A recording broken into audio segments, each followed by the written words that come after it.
자, 이번 시간에는 19.7 자유에너지와 평형상수의 관계에 대해서 공부를 하겠습니다. 자, 우리가 지금 공부하는 이 내용은 일반학에서 되게 중요한 의미를 가지고 있어요. 뭐냐면은 일반학을 이 산으로 비유하면은 여러분들은 지금 산 정상에 서 있는 겁니다. 예. 자, 마지막 고비예요. 요 고비만 넘으면요, 나머지 내용들은 다 내리막길입니다. 더 쉬워요. 뒤에 나오는 뭐 전기화학 이런저런 내용이 많이 나오지만은 거기서 제일 중요한 식이 뭐냐면 네른스트 식이거든요.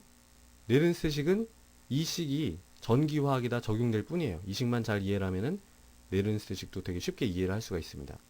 그리고 그 뒤에 나오는 뭐 전이금속 화합물 그거는 더 별거 아니에요. 금방 끝냅니다. 자, 요 고비만 넣으면은 여러분들이 이제 드디어 일반화학을 정복을 할 수가 있는 거예요. 자, 그리고 일반화학을 드라마나 영화로 비유한다면요, 지금이 이제 가장 드라마틱한 순간이라고 볼 수가 있습니다. 물론 주관적인 해석이나 하지만 하여튼 굉장히 중요한 부분이에요. 자, 왜 이렇게 중요하냐? 우리가 일반화학에서요, 이렇게 구조 파트랑 변화 파트로 되어 있다고 했는데, 이 변화 파트에서 가장 중요한 원리, 뭐뭐가 있었나요? 그죠? 평형에 대한 원리, 그 다음에 연력학 제2법칙에 대한 여러 가지 원리였죠. 자, 평형상수 K, 그 다음에 반응지수 Q, 그리고 얘네들 사이의 관계를 우리가 직관적으로 이해할 수 있는 르샤틀리의 원리, 이런 것들이 있었죠. 또 반면에 이 화학 연력학에서는 연력학 제2법칙으로부터 델타 G, 그리고 델타 G0 이런 것들이 나왔단 말이에요. 자, 우리가 지금부터 공부하려고 하는 내용은 뭐냐면은 얘네들의 관계가 이제 밝혀지게 됩니다. 예. 그 전까지는 눈치는 챘었죠. 아, K랑 Q랑 관계에 의해서 델타 G가 부호나 크기가 결정된다. 그리고 K랑 1 사이의 관계에 따라서 델타 G0의 부호나 크기가 결정된다. 우리가 그 전부터 눈치는 챘지만 걔네들이 명확하게 어떤 관계가 있었는지는 몰랐잖아요. 그 명확한 관계가 드디어 드러나는 겁니다. 어디서 드러나요? 예, 바로 요 식에서 드러나게 됩니다. 자, 요 식을 보세요. 델타 G 있죠? 델타 G0 있죠? Q 있죠? 자, K는 어디 있습니까? K? 예, K는 요 델타 G0 안에 숨어 있어요, 지금. 이제 이따가 보면은 델타 G0 안에 숨어 있는 K가 다시 드러나게 됩니다. 자, 그래서 우리가 맨 처음에 화학 연력학 시작할 때 뭐라고 그랬나요? 우리가 화학 연력학을 다 공부하는 목적은 델타 G, 델타 G0, Q, K, 그리고 1과 0 사이의 관계만 알면 된다고 그랬죠? 예. 그리고 얘네들에 대한 관계는 이 르샤틀리의 원리로 직관적으로 이해를 할 수가 있습니다. 그러니까 큰 방향이나 대략적인 크기는 우리가 르샤틀리의 원리로 거의 다 예측할 수 있고요. 구체적인 값을 계산하고 싶다. 그러면은 이 식을 이용하면 되는 거예요. 예. 이 식은 굉장히 유용한 식이지만 여러분들이 맨날 이 식을 써야 된다. 그럼 별로 좋은 게 아닙니다. 이 식은 여러분들이 구체적인 값을 구하고 싶을 때만 쓰면 되는 거고요. 예. 대부분의 나머지 예측들은 르샤틀레 원리로 다 가능합니다. 그래서 우리가 지금 이제 이 식을 공부하는 가장 중요한 목적은 이 식을 그 자체를 그냥 이해하는 게 끝나는 게 아니라 이 식이 가지는 그 르샤틀리의 원리를 이해하는 거, 그게 가장 중요합니다. 자, 그럼 이제 식의 의미를 구체적으로 보겠습니다. 자, 여기 이제 식이 있는데, 자, 이 식은 도대체 어디에서 유래했을까요? 우리가 이 유도 과정은 전혀 얘기를 안 했죠. 자, 이 식의 유도 과정은요, 굉장히 복잡합니다. 그래서 대부분의 내용이 일반화학의 범위를 넘어서고요. 대부분 일반화학 교과서에서 유도 과정이 생략이 돼 있어요. 예. 그래서 이제 유도 과정은 저희들도 생략을 하고, 유도 과정 자체는 그렇게 중요하지가 않습니다. 뭐가 중요하냐면은 이 식의 의미를 이해하고, 그죠? 어떤 상황에서 이 식을 어떻게 적용할 수 있느냐. 그 다음에 가장 중요한 게 뭐라고요? 그죠? 르샤틀리의 원리의 그 관점에서 이 식이 가지는 의미를 해석하는 거. 그게 가장 중요하다고 그랬죠. 자, 보면요. 우리가 이 식을 통해서 여러 가지 중요한 사실을 많이 알아낼 수가 있죠. 그 중에서 가장 중요한 거 세 가지를 얘기를 해보면요. 첫 번째는 델타 G랑 델타 G0의 관계에 대해서 우리가 이 식을 통해서 명확하게 알 수가 있습니다. 자, 이 식도 보세요. 델타 G는 델타 G0 플러스 얼마 이런 식으로 등식으로 연결이 되어 있죠. 그리고 요거는 우리가 처음 본 게 아니죠. 그 전에 델타 G0 공부할 때 잠깐 보여드렸던 겁니다. 그래서 이 식을 통해서 델타 G랑 델타 G가 어떤 관계를 가지고 있는지 한번 복습을 해보겠습니다. 그리고 두 번째는요. 델타 G의 크기나 부호가 르샤틀리의 원리에 의해서 어떻게 예측될 수 있는지 그걸 우리가 이 식을 통해서 알아낼 수가 있어요. 자, 델타 G의 크기나 부호는 뭐에 따라서 결정됐었어요? 바로 Q랑 K 사이의 관계에 따라서 결정이 됐었죠. 근데 이게 결국은 르샤틀리의 원리랑 관련이 있고 그 관련이 이 식에서 드러나게 됩니다.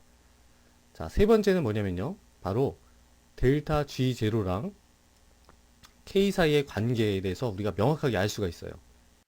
델타 G0는 또 뭐에 따라서 부호나 크기가 결정됐었나요? 바로 K랑 1 사이의 관계였죠. 예. 여기서도 우리가 K랑 델타 G0가 관계가 있다는 것을 어렴풋이 알 수 있지만 이 식을 통해서 정확하게 어떤 관계를 가지고 있는지 알 수가 있습니다. 자, 그럼 이제 하나하나 자세하게 살펴보겠습니다. 자, 먼저 이 식을 통해서 우리가 델타 G랑 델타 G0 사이의 관계에 대해서 명확하게 알 수가 있죠. 뭐 그 전에 공부했던 내용이지만은 언제 똑같아지나요? 그죠? 바로 Q가 1일 때 Q가 1이면 자연로그 1이 0이니까 이 뒤에가 다 날아가고 델타 G가 델타 G0랑 똑같은 값을 가지게 됩니다. 예. 뭐라고 얘기할 수 있어요? 델타 G0는 Q가 1일 때의 델타 G입니다. 자, 근데 Q가 1이라는 건 또 무슨 의미예요? 언제 Q가 1이 됩니까? 표준 상태면은 Q가 1이 되는 거죠. 반응물과 생성물이 표준 상태를 유지하면서 같이 섞여 있으면은 그 개의 반응지수 Q는 1이에요, 항상. 그러니까 또 뭐라고 얘기할 수 있나요? 델타 G0는 표준 상태에서의 델타 G 값이다. 이렇게 얘기를 할 수가 있는 거죠. 자, 이런 내용을 바탕으로 우리가 간단하게 이제 얘네들의 관계를 한번 복습을 해보죠. 우리가 그전부터 많이 썼던 그래프죠. 예. Q 수직선이고요. 최소값은 0입니다. 오른쪽으로 간다라는 것은 정반응을 의미해요. Q가 커지는 거니까 정반응. 왼쪽으로 가는 거는 역반응을 얘기를 합니다. 자, 먼저 델타 G를 생각을 해보죠. 지금 K가 여기 있습니다. 델타 G는 크기나 부호가 반드시 K랑 Q 사이의 관계에 따라서 결정된다고 그랬죠. Q가 지금 1번 상에서 Q가 여기 있어요. 자, 1번 상에서의 델타 G 값은 어떤가요? 음수예요, 양수예요? 이거는 0.1초 안에 대답이 나와야 됩니다. 당연히 Q가 K보다 작으면 정반응이 자발적으로 진행되겠죠. Q는 항상 K가 됩니다. 언젠가는. 오른쪽으로 간다라는 것은 정반응이 자발적으로 진행되는 거고요. 델타 G1은 0보다 작은 거죠. 만약에 2번 상황에 Q가 여기 있다. 그럼 무슨 의미예요? 델타 G2도 분명히 0보다 작은데 평형으로부터 더 멀리 왼쪽으로 떨어져 있죠. 0보다 훨씬 더 작습니다. 더 큰 음수값을 가지게 되는 거죠. 자, 델타 G의 크기나 부호는 Q랑 K 사이의 상대적 위치에 따라서 결정이 되는 겁니다. 자, 3번 상황에서의 Q가 여기라면은 델타 G3는 어떨까요? 얘는 역반응이 자발적으로 일어나죠? 얘는 양수입니다. 만약에 4번 상황에 4번 상황에 Q가 여기 있다. 그러면은 그 델타 G4는 0보다 크긴 한데 평형으로부터 더 멀리 오른쪽으로 떨어져 있으니까 역반응이 일어나려는 추진력이 더 세죠? 얘는 0보다 더 큰, 훨씬 더 큰 양수값을 가지게 됩니다. 다시 한번 말씀드리지만요. 델타 G의 크기나 부호는 K와 Q 사이의 관계에 따라서 결정이 됩니다. 자, 그러면은 델타 G0도 보죠. 델타 G0. 또 역시 똑같은 그래프고요. 이번에는 1을 고정을 하겠습니다. 1. 표준 상태니까 Q 값이 1인 거예요. 얘는 지금 표준 상태에 있는 거예요. 근데 만약에 어떤 반응의 K 값이 여기 있다. 자, 1번 반응이라고 해보죠. K 값이 여기 있어요. 그럼 어떨까요? 표준 상태에서 정반응이 진행돼요? 역반응이 자발적으로 진행됩니까? 정반응이 자발적으로 진행이 되는 거죠. 예. 델타 G0 1은 뭐라고 얘기할 수 있어요? 정반응이 자발적으로 진행되니까 얘는 0보다 작은 겁니다. 자, 만약에 이제 이건 없다고 생각을 하고요. K 값이 이렇게 더 큰 그런 반응이 있을 때 표준 상태에서는 어떨까요? 정반으로 당연히 자발적으로 진행이 되고요. 더 큰 자발성을 가지고선 정반응이 진행되겠죠. 델타 G02는요. 0보다 작은데 0보다 더 작다 이거예요. 정반응의 추진력이 셀수록 얘는 더 큰 음수가 되는 거죠. 자, 3번 상황에 있는 평형상수가 여기 있습니다. 그럼 어때요? 1보다 작은 k 값을 가지는 거죠. 표준 상태에서는 정반응이 아니라 이제는 역반응이 자발적으로 일어나겠죠. 뭐라고 얘기할 수 있어요? 델타 G3는, 델타 G03는 0보다 큽니다. 역반응이 자발적으로 진행되니까. 만약에 4번 상황의 평형상수가 여기 있다. 1보다 지금 훨씬 작죠. 최소값이 0입니다. 음수가 될 수는 없어요. 0에 가까운 아주 작은 k 값을 가지고 얘는 표준 상태에서 그 표준 상태로 그 k가 있을 때 역반응이 자발적으로 진행이 되겠죠.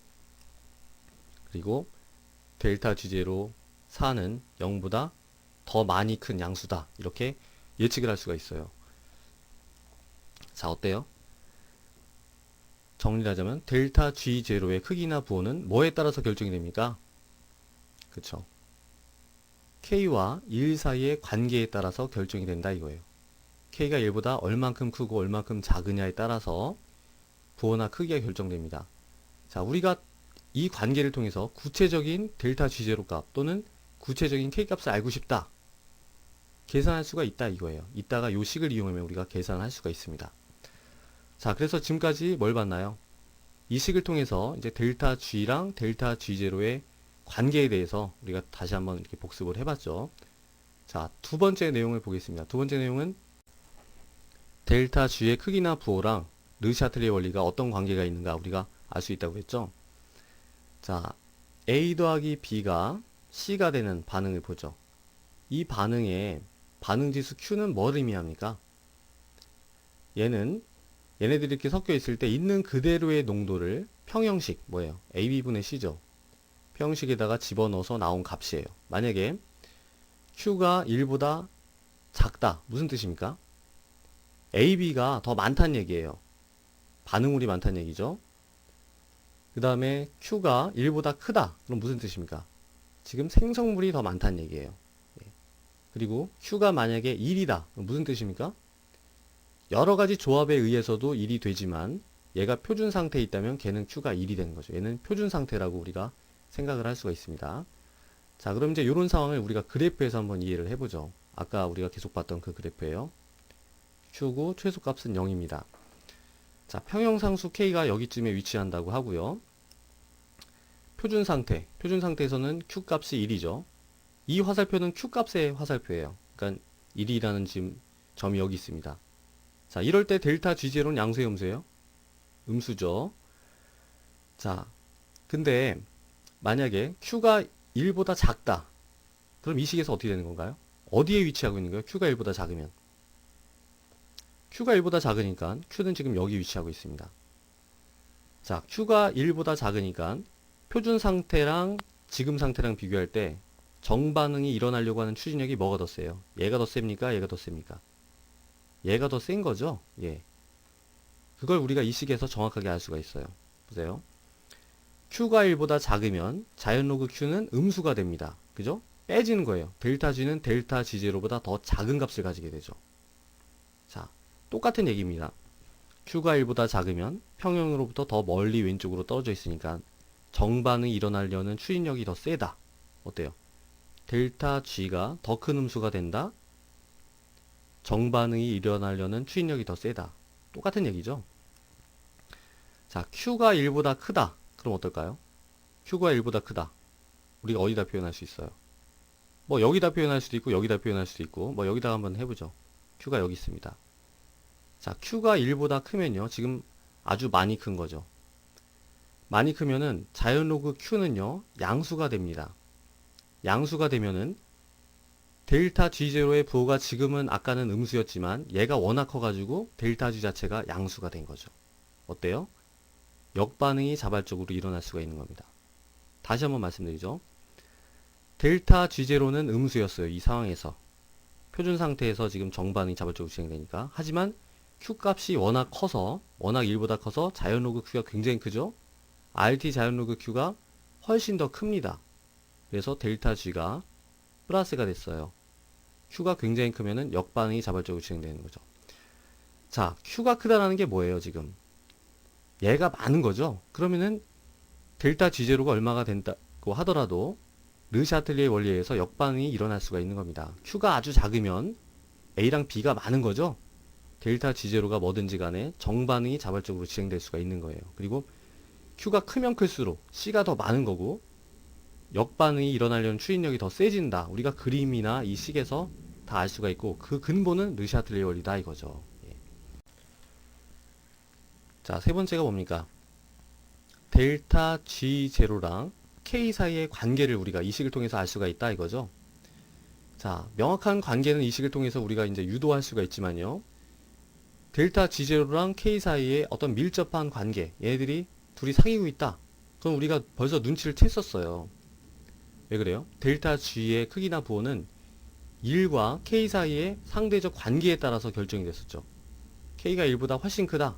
그러면은 표준 상태에서 정반응이 자발적으로 진행되는 거니까 델타 G0는 큰 음수가 나온다. 이걸 우리가 알고 있었잖아요. 자, 하지만 우리가 이 식을 이용하면은 정확하게 얘네들이 어떠한 등식으로 연결되는지 그 정확한 관계를 알 수가 있다 이겁니다. 자, 이 식을 이제 변형을 해보죠. 평형 상태에서는 이 식이 어떻게 변형이 될까요? 평형 상태다. 평형 상태에서는요, 델타 G가 0입니다. 예. 당연한 거죠. 평형에 도달하면 델타 G는 0입니다. 좀 더 정확하게 얘기를 하면은 델타 G는 어디서 온 거예요? 연력학 제2법칙에서 우주의 엔트로피에서 온 거죠. 예. 평형에 도달했을 때 우주의 엔트로피 변화는 0이고요. 결국 델타 G도 0이 되는 겁니다. 그리고 그래프에서도 보세요. 평형에 도달했을 때는 자유에너지가 최소가 되고 델타 G가 0이 되죠. 자, 아주 기본적인 사실이죠. 평형에 도달하면 델타 G는 0이 되고요. 델타 G0는 어차피 상수입니다. 예, 뒤에 표에서 구할 수 있는 상수고요. 더하기 RT 자연 로그인데, 자, 평형에 도달하면은 Q는 뭐가 됩니까? Q는 언젠가는 K가 된다고 했죠. 평형에 도달할 때 Q는 바로 K가 되는 겁니다. K. 자, 그럼 식이 어떻게 변형되나요? 델타 G0는 마이너스 RT 자연 로그 K, 이렇게 최종적인 관계를 얻어낼 수가 있는 거예요. 자, 어때요? 우리가 막연하게만 알고 있던 델타 G0랑 K 사이의 관계를 우리는 이제 이 식을 이용해서 명확한 등식으로 이 관계를 알 수 있게 된 거죠. 자, 그렇다고 해서 이 식을 이용해야지 꼭 델타 G0랑 K 사이의 관계를 이해할 수 있다. 그거는 굉장히 지금 수준이 떨어지는 거예요. 제일 좋은 건 뭐냐면요. 델타 G0랑 K 사이의 관계를 직관적으로 이해할 수 있고, 만약에 구체적인 값을 구해야 된다. 그러면은 그때 이 식을 이용하면 되는 겁니다. 자, 이 식이 의미하는 직관적인 의미 한번 생각을 해보겠습니다. 똑같은 그래프예요. 자, 지금 K가 여기 있고요. 1이 여기 있습니다. 1이 여기 있어요. 자, 이때는 이 식이 어떻게 되는 건가요? 지금 K가 1보다 크죠? K가 1보다 큽니다. 지금 이 그래프에서 1보다 크면 자연 로그 K는 양수죠. 근데 앞에 마이너스가 있어요. 그럼 델타 G0는 음수가 됩니다. 자, 근데 당연한 거죠? 보세요. 이건 우리가 그전부터 계속 했던 거죠. 표준 상태가 지금 K보다 더 왼쪽에 있잖아요. 그럼 당연히 표준 상태에서 정반응이 자발적으로 진행되겠죠. 당연히 델타 G0는 음수인 겁니다. 예. 만약에 K가 1보다 훨씬 커요. 그럼 어떨까요? 자연 로그 K는 더 큰 양수가 되고요. 마이너스가 붙어 있으니까 델타 G0는 더 큰 음수가 되겠죠. 이것도 당연했던 거죠. 표준 상태가 평형 상태랑 더 멀리 떨어져 있으니까, 더 멀리 왼쪽으로 떨어져 있으니까 정반응이 일어나려는 추진력이 더 세고요. 델타 G0는 더 큰 음수가 되는 겁니다. 자, 만약에 K가 여기 있으면 어떨까요? K는 지금 1보다 작죠? 1보다 작으면은 자연 로그 K는 음수가 됩니다. 마이너스 마이너스 하면 양수가 되죠. 델타 G0는 양수가 돼요. 자, 당연한 거 아닌가요? K가 1보다 작을 때는 표준 상태일 때 역반응이 자발적으로 진행되잖아요. 당연히 델타 G0는 양수인 거죠. 자, 그래서 다시 한번 말씀을 드리지만은 제일 좋은 건요. 델타 G0랑 K 사이의 관계를 이 그래프를 통해서 직관적으로 이해를 하는 거예요. 그리고 구체적으로 이거랑 관련된 K 값과 또는 델타 G0 값을 계산을 해야 된다. 그럴 때 이 식을 사용하면 되는 겁니다. 자, 그럼 이제 다시 한번 우리가 공부했던 내용을 간단하게 정리를 해보죠. 자, Q가 K보다 작다. 이거랑 똑같은 의미를 가지는 다른 표현이 뭔가요? 예, 바로 델타 G가 음수다 이겁니다. 자, 그래프로 나타내면 우리가 더 잘 이해를 할 수가 있어요.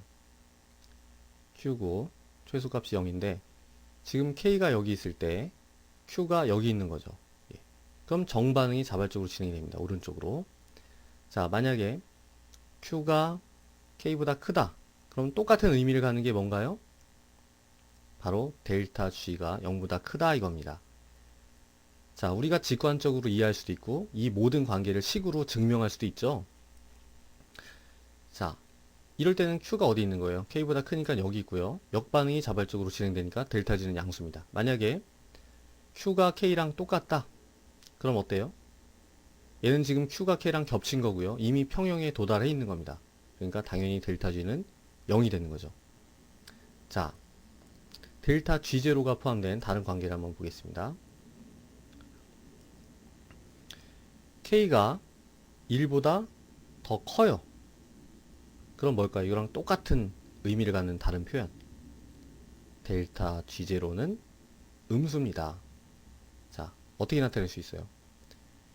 지금 K가 여기 있고요. 1이 여기 있는 겁니다. 그럼 표준 상태에서 정반응이 자발적으로 진행되죠? 델타 G0는 음수예요. 자, K가 1보다 작습니다. 그럼 똑같은 표현은 뭐라고요? 바로 델타 G0는 양수입니다. 왜 그래요?